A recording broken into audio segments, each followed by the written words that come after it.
Salut! Dans une précédente vidéo, je vous avais parlé du 50 mm, ma focale préférée, et aujourd'hui c'est un comparatif entre le 50 mm Canon et le 50 mm Yashica. Ces deux optiques sont-elles comparables? Oui, ce sont tous les deux des 50 mm, l'un ouvre à 1.7 et l'autre ouvre à 1.8. La grosse différence, c'est que l'un est sorti en mai 2015, là où le Yashica a près de 50 ans et une belle histoire derrière lui. Ce gros écart d'âge se traduit par la technologie embarquée. Le Canon possède une mise au point automatique, un diaph contrôlé par le boîtier et une finition en plastique. Au contraire, le Yashica est entièrement en métal, possède une mise au point manuelle mais très fluide et une fermeture de diaph manuelle. Pour le monter sur un boîtier récent, il faudra une bague M42 vers la monture voulue, Canon EF, Sony E, etc. Mais une fois sur le terrain, ça donne quoi? On peut remarquer en premier lieu que sur le Yashica, les photos sont jaunies.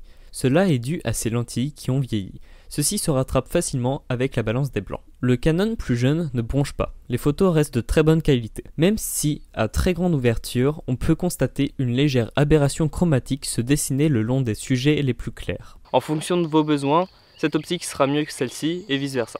Alors personnellement, quelle est mon utilisation de chacune de ces optiques? Alors pour le 50 mm Canon principalement, je vais l'utiliser sur un setup très compact en mode run and gun pour faire beaucoup de photographies. L'avantage c'est vu qu'il a une mise au point contrôlée par le boîtier, j'ai juste à me mettre en mise au point automatique et ça fait très bien le taf.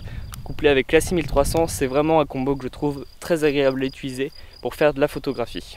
Et du coup, quelle est mon utilisation du Yashica? Alors là, c'est un petit peu plus mastoc et ça me force à devoir poser la caméra. C'est pour le monter sur un rig, tout simplement.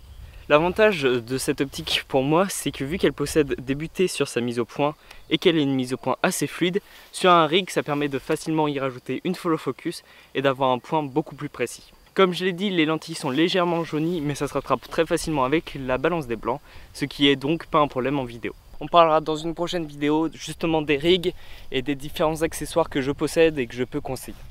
Après, niveau budget, une telle optique c'est à peu près 120 € neuf et à peu près 80 € d'occasion.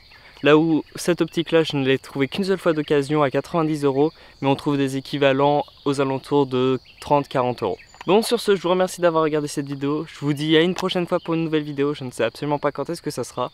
Allez, ciao.